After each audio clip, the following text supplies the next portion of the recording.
Hey, what's up guys? This is Anthony from Anthony's Customs, and for this video, we're looking at another lightsaber. This is the RGB 3.0 from Damiensaber, same company as last time. It's a different model for the handle. The blade's generally the same. I'll show you all of the goodies. But the reason they wanted me to do a review for this one is it now has Bluetooth functionality. We'll get into that in a little bit, but first I just want to go ahead and go over the outside, the appearance and whatnot, and then it's gonna be shorter than the last video because I don't need to show you all the different features and sounds and everything. It still has all of that, even more, but I do want to show you a little bit about the new functionality, the new features. Okay, so first let's just talk about the build quality. As was the case last time, it's exceptional. The polished metal is incredibly well polished. This thing is as high quality a finished product as I have ever seen. I'm not getting anything, by the way, other than they sent the lightsaber. They contacted me. It's not like I said, hey, I need a lightsaber. How can I get one for free? Let me say some nice stuff. It's not like that. I can say whatever I want, and I'll show you some things I don't care for as much. But the build quality on the handles, it's unrivaled just in terms of machining. I don't know anything about lightsabers other than the ones that they've sent me, but from what I can tell, these guys are on par with some of the bigger, maybe better known name brand ones that may or may not be licensed. So yeah, the metal is super nice. You can see it's all chrome this time except for the gold chrome up here. Very cool. Unfortunately, we do still have the set screws that hold in the plastic tubes for the lightsaber functionality. I think that's kind of a necessity for the fact that these can be beat against each other. They are combat lightsabers. You can whack them pretty good and it doesn't hurt them any. This is some kind of, I don't know what kind of plastic it is. It's a rigid plastic that doesn't break, so that's good. Maybe some kind of PU, I don't know. Anyway, it's made really well other than the set screws. I still don't like that you can see the charging port there, obviously. We have a slightly fancier button than last time, so I like that. It does light up so you can see how to like change settings and stuff. On the back end, you get this little nubbin, which I think is just meant to look like a Star Wars lightsaber. It looks kind of ill-fitting, doesn't strike me to be as nice as the rest of the device. And then you also do get this black, it still seems to be aluminum, machined aluminum, but that's the opening for the sound effects, which, by the way, the speaker on this thing, it can get pretty dang loud. It scared the crap out of me when I first plugged it in and it said it was charging, so I did turn the volume down afterwards. But yeah, the build quality is wonderful for the handle. It feels really nice in the hand. It's a good weight. A plastic tube is basically the same as last time. It's quite long. It is a milky white. It does have the same sort of tip on it, which you won't be able to tell right now, but as soon as I turn the lights off and turn this thing on, you'll see one of the things that I have a problem with, unfortunately.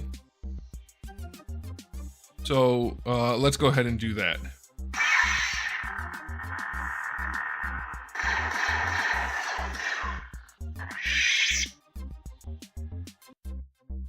Okay, so I've gotten about half of the lights off right now, so I'm going to go ahead and turn it on and see how that looks. It's not going to look great because I do still have studio lighting on, but these things are really bright. Obviously, they look brighter in the darker room, so we'll start with this, and I'll turn off lights as I need to. So I'm just going to turn it on by pressing the button, but you can't, well, you know what? You can still just turn it on by shaking it forward.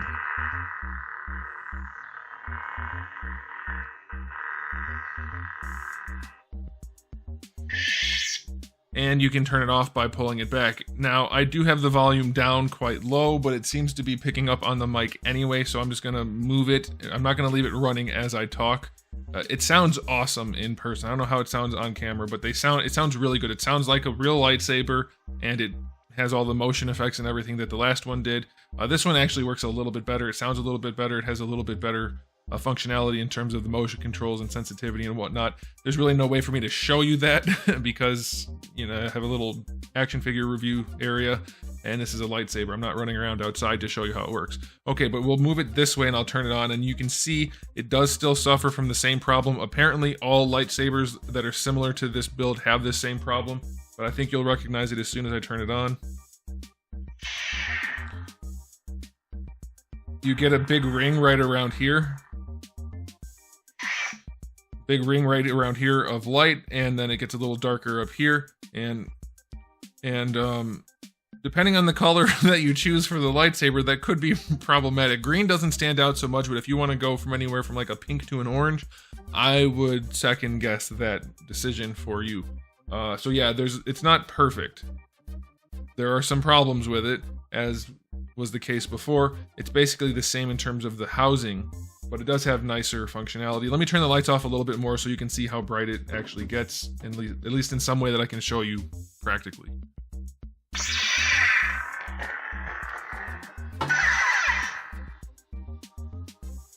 Okay, that's still not even showing up properly. It's brighter than it even looks on camera, and it does look like it's pretty bright. It's actually more of a true green in real life than it is showing up on camera. That's just the way the lighting works. But it is very bright, and you can see how much it's reflecting off my table. It's very nice. Okay, so yeah, it sounds good. It does still have all of the different sound profiles, some different ones from last time, all the same colors and whatnot. And it looks great. But let me go ahead and show you some of the other features, and that will suffice.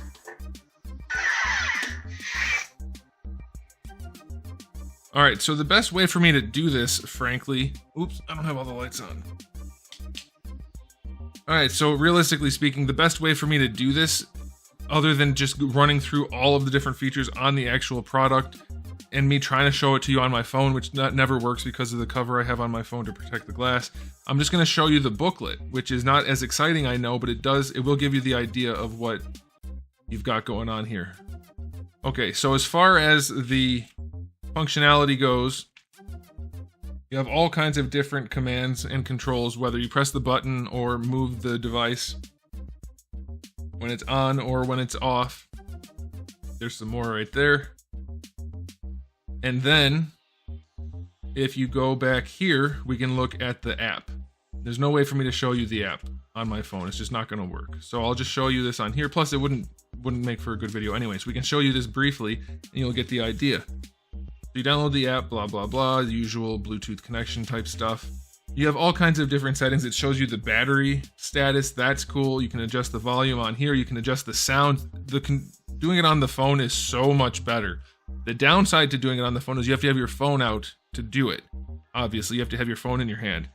The device can function on its own without the app. Obviously, you just have to do different twists and shakes and jerks and things and press the button for a different amount of time. And once you familiarize yourself with it, that's probably the more functional way to do it. If you want to actually pretend it's a real lightsaber, if you just want it to be a cool toy, you open up the app and you can control all kinds of stuff through the app. And there's all kinds of sensitivity settings. Hopefully you guys can make that out. You can adjust the color directly on the app so you can really get a fine tune on the color. Different settings, different lengths, different durations, things like that. Flashes, like everything that this thing does, the clashing sounds, the clashing lights, the melting, the burning, the stabbing, the thrusting, all the different things that this thing does, which is a ton. You can control all those through the app. And then there's also some features that are not yet implemented, which are customization features, at least at the time of printing, and I haven't heard anything from them since. These aren't implemented yet, but you can update the firmware. The directions tell you how. You can also customize different sound effects and lighting effects and things like that.